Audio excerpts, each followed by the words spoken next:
purring.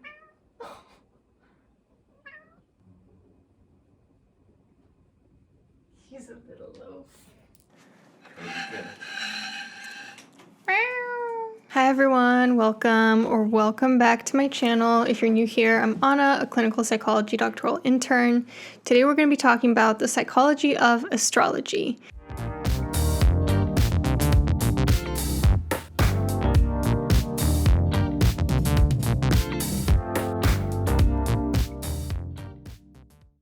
Before we get into today's video, I do have something really important I want to say. I really want to talk about what happened in Turkey and Syria this past week. So you may or may not know, I think you probably know, that a really big earthquake happened in Turkey-Syria region, and it has been devastating. Thousands of people have died, thousands of buildings have collapsed, thousands of people are still being searched for or are injured or assumed dead. And it's been a while since I made my last fundraiser, and the reason for that is that, first of all, I've just been really busy and trying to keep up with even one video a week. And also, my last few fundraisers haven't really been hitting it out of the ballpark. Usually I like to aim for about $500 to $1,000 per fundraiser. But the last few just haven't received that much. And so because it's been a few months since doing a fundraiser, I would really hope that you can donate to this one. The goal for this one is $3,000. It is for a charity called the Center for Disaster Philanthropy. So this is one of the charities I found that works directly with survivors of the earthquake that you can donate to really quickly here on YouTube, just a few seconds. But I will also put a list with links of other charities that you can donate to that goes more specifically to Turkey and to Syria in the description box if you prefer those. You know, I never used to really fear earthquakes because I thought, okay, the ground shakes, you just look for cover and then it kind of goes away. What's the big deal? But recently I've been thinking a lot because of what actually happens during an earthquake. And buildings come crashing down, houses slide off their foundations, sometimes go into a landslide. The earth cracks open and swallows people whole sometimes. 100-meter tsunamis come racing towards the shore for whoever is left. Power lines, water, electricity are down. Bridges are collapsed, highways are collapsed, and so there's really a shortage of being able to get resources and help to people who have still survived all of this. A good friend of mine actually lives in Turkey, and she sent me a video of military aircrafts bringing what she assumes to be survivors of the earthquake to Istanbul. And I mean, can you imagine the immense intergenerational trauma that an incident like this will have on people? I mean, it's traumatic enough to experience it, and then of course you have thousands of people who now have a trauma response that's going to affect the way that they raise their children, the way that they interact with each other. This is going to have massive repercussions for people. And it means so much to the people of Turkey and Syria if you can donate even just a little bit. You know, I know sometimes people feel like, well, I don't have that much to give. That's okay. Even if you give just a little bit, it can do so much because the dollars to lira rate is so high that it's really helpful. If you donate even $10 to $20, it can buy a water heater for a family. So even if you have $1, $10, $20, whatever you have to give, it is super helpful. And you might on some level be sitting here hearing this and thinking, well, that's never going to concern me. Those people are so far away, doesn't really have anything to do with my life. I'm never going to need this. That's wrong. As you may know, my family is from Romania, and I definitely remember stories of the major earthquakes that Romania had in the 70s and 80s, where my family actually moved out of a high building into a house because of how scary it was after the earthquakes happened. Even like famous movie stars died trying to get out of those buildings through the staircase. It can happen in a lot of places, and in fact, earthquakes do affect a high amount of places. But even if you're not in an earthquake zone, even if you're not expecting this particular catastrophe to ever happen and to ever need that karma returned, there's so many natural disasters out there that you could need help with in the near future. You could be in a tornado zone, a hurricane zone, a monsoon zone, a tsunami zone. You could be in a war zone. You know, all these different things. We need to be helping each other, because if we don't give other people help, there won't be anyone to help us when we need it. Thank you so much if you do decide to donate. This means a lot to me. Let's try to get $3,000. If we get that or more, I will be so happy and so satisfied, and I'll need to do fewer of these fundraisers because we can just earn the same amount in a shorter time period. All right, let's get into the video. This is actually a video that's been pretty highly requested over the years, and I've always shied away from it because back when I first started this channel, honestly, I think my video related to astrology would have been quite arrogant and condescending. I definitely felt some sort of judgment about it, even though I come from a culture where arguably there is no culture that is more into astrology than Romania is. But despite that, I guess I felt some sort of resistance about the idea that just the month that you're born in dictates your whole personality, but we'll get into a little bit more of that in today's video. Like with any video that I make on a more spiritual topic, whether it's the psychology of astrology, the psychology of witchcraft, the psychology of demons, it's always about the psychological mechanism that it operates on, but it's never meant to reduce it to that. So if you're someone who believes in astrology, me talking about the psychology of why we believe in astrology is not meant to be any sort of comment on like whether it's real or not, whether it's purely psychological or there is a component to it that's real. It's really just me talking about the psychological part. You will not see me ever trying to shame someone for a spiritual belief unless they are trying to shove it down my throat or using it to justify bigotry.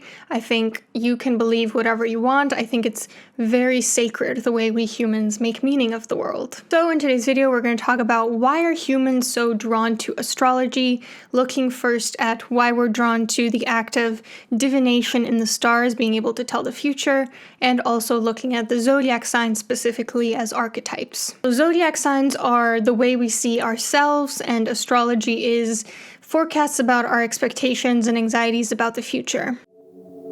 Part 1. How astrology comforts our fear about the unknown future. I'll tell you a little bit about the history of astrology. It is a very old type of divination. Pagan cultures all around the world found different ways to foretell the future, whether it's in bones, in feathers, in the sky. Everyone has different forms of trying to say what's going to happen tomorrow, next year, in 5 years.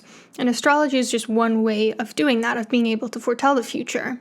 In Byzantium, there was something called prognostication, which is being able to tell the future in the stars. Then in the Middle East, in the early Islamic period, Persians and Arabs used something called astral magic, which is magic related to the stars and planets. Astral magic operates under the assumption that there is an astral plane that divides the human and the divine planes. You may have heard of astral projection. It operates under that assumption. And they believe that every person is governed by a certain astral power, so they would need to see in the stars what would happen with that person's behavior. Eventually, astrology tried to fuse with science in the 9th century Al-Kindi text, Book of the Rays, which claimed that the stars influence us through the rays that they transmit. And I gotta say, is that far-fetched? I know to us it seems kind of ridiculous knowing that we have all these stars in the galaxy and that the world does not revolve around us, but we do know that things in the sky tend to influence us. For instance, the moon. We have pretty strong evidence that the moon affects us. It affects the tides, and it also affects things like human reproduction, fertility, menstruation, birth rate. The moon has long been connected to feminine matters, I think because we caught on to this pretty early on, that it is somehow associated with female spirituality. Any form of divination serves the function of helping us prepare for the future, to deal with our unknown and our anxieties about the unknown, about things outside of our control, surrendering to a higher power, whether it be fate, the universe, the stars, God, whatever you want to call it. There is evidence to suggest that people who believe in something higher than them have an easier time dealing with mental health struggles because they are able to sort of step into that acceptance stage of whatever happens, happens. I need to stop trying to control what's outside of my control. Also, the stars in the skies, they make us feel really small and insignificant in a good way. If you've ever been up somewhere where the sky's really clear and you're looking at the Milky Way, you feel so small. Your issues seem so insignificant compared to the magnitude of the world that we live in. But also, we're interconnected. It's the sense of we are made of the same particles as these celestial bodies that we are just in awe of. So it also helps us feel a little bit better. On one hand, yes, our ego goes down a little bit because we realize we're not that important, it's not that serious. But on the other hand, we feel something sacred. The concept behind astrology is all about where are the stars in the sky in relation to you at a given point, in relation to who you are on this earth. And that kind of makes a lot of sense if you think about it. It's kind of the same concept as cloud divination, which is looking at the clouds and trying to see what are the shapes that I can see from my viewpoint at this point in time, and what is it trying to tell me about what's going to happen in the near future. These symbols are only apparent to you from the particular vantage point that you are sitting at, from this particular point in time, and using information that you make meaning of. So for instance, I could be looking at the same cloud from a mile away and I could say, it looks like a turtle and here's what it means to me. You could be looking at the same cloud 5 minutes later and you could say it looks like a tree and here's what it means to me. Symbolism is what you make of it. And humans have found symbols in constellations of stars and then ascribed certain attributes to those symbols, such as a lion representing sheer masculine confidence. And then they assign certain people to those symbols, and then those people also become a correspondence of that symbol. So then you say, you are a Leo and you tend to be confident and masculine in the way you approach assertiveness. So that is why we are drawn to astrology and other types of divination. Part 2, how zodiac signs help us make meaning of our identity.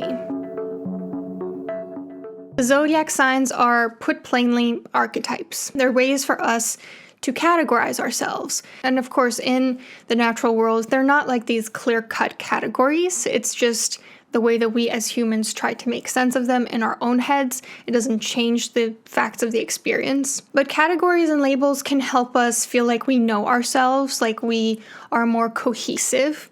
You know, it can make us feel like, oh yeah, I'm a Leo, so I tend to behave this way. Where in reality, if we were to look at behavior and how it operates, we are not anything static. We are constantly changing depending on the situation, who we're with, the time period, our state of mind. There is no us. There is no static sense of self. We are just this ever-evolving, free-flowing form moving through the world. But having a zodiac sign or having an archetype or a label to put on ourselves helps us feel a little bit less confused about that. It helps us get a sense of identity, like, okay, who actually am I, independent of all these situations? It also helps us feel less alone and more seen because we know that there are other people who are also in this category. So you see someone else and you say, hey, you're a Leo, I'm a Leo too, we get each other. This idea that we view ourselves as archetypes is in part promoted by some cognitive errors that we tend to take part in as humans. One is, of course, confirmation bias. You see a description of a zodiac sign and you say, yes, all of this applies to me, because you take the things that do apply to you and you sort of brush under the rug the things that maybe don't apply to you as much. And then there's also the Barnum effect, which is this idea that if you give someone a general description of any person or label, we tend to see ourselves as fitting it, because if it's viewed in very general terms, we're egotistical creatures. We want to be able to apply ourselves to almost any situation that seems somewhat applicable. I do think that your full zodiac chart, you know, like what your moon rising, sun rising, Venus rising, all of that is a more multifaceted way of viewing ourselves. In a sense, it's kind of like a personality test, like the MMPI, for instance, where you have a bunch of different scales, you see how you score on each of them, and that gives you almost like a profile of who you are as a person, what your character is. That, to me, makes a little bit more sense than simply saying everyone born in this month behaves this way, because you could be born in the same month as someone or even born on the same day, but if it's in a different country at a different time, then your profile slightly changes. There's a little bit more room for individuality and seeing the true nature of a complex human being. But of course, you know, most people who are into astrology don't look at the whole birth chart. They just say, this is my main archetype, and they kind of ignore everything else. Not only are zodiac signs an opportunity for self-introspection for us, they're also a way for us to gain a semblance of control or understanding over other people's behavior, because that way we can also put other people in categories more easily and make sense of their behavior as well. Like if someone upsets you and you ask them, what's your birthday? And you go, oh, you're a Scorpio, that makes sense. Like I'm sure we've all seen those memes of people saying like, oh, it could never work out between us because you're an Aries and I'm a Pisces or whatever. And yes, I do think that sometimes people also take it to the point where they try to excuse their behavior or act like it's just written in the stars because they are a particular zodiac sign, that they just can't help it, that they're behaving in a shitty way in a situation. And obviously that's not good, but it happens with every label. You know, it happens with even people who weaponize mental health diagnoses too in order to relinquish a sense of responsibility. So it's not something that is solely a phenomenon within astrology communities. It's something that I think is a universal tendency for us as human beings. Like if you were to say, oh, I can't help it, I'm a Leo, I speak my mind all the time. It excuses you of responsibility, and it allows you to put this external locus of control where there's not a whole lot of willpower or individuation. It's just written in the stars. But I don't think the majority of people who believe in astrology ascribe to this more harmful way of viewing astrology. I think for a lot of people, it's just a way of better understanding themselves, getting some reassurance about the short-term future, better understanding other people, and as a spiritual practice. So I think it can be really harmful when people, psychologists included, say, oh, it's a pseudoscience and we should shun it and talk shit about it. Like, it's also something that helps someone make meaning of their life and experiences. And in my books, that's not a bad thing as long as they're not hurting anybody. What do you think about astrology? I'm actually very curious to see what the general consensus of you all is, because I feel like we have quite a bit of variation in terms of like what my subscribers believe in, so I would love to read that.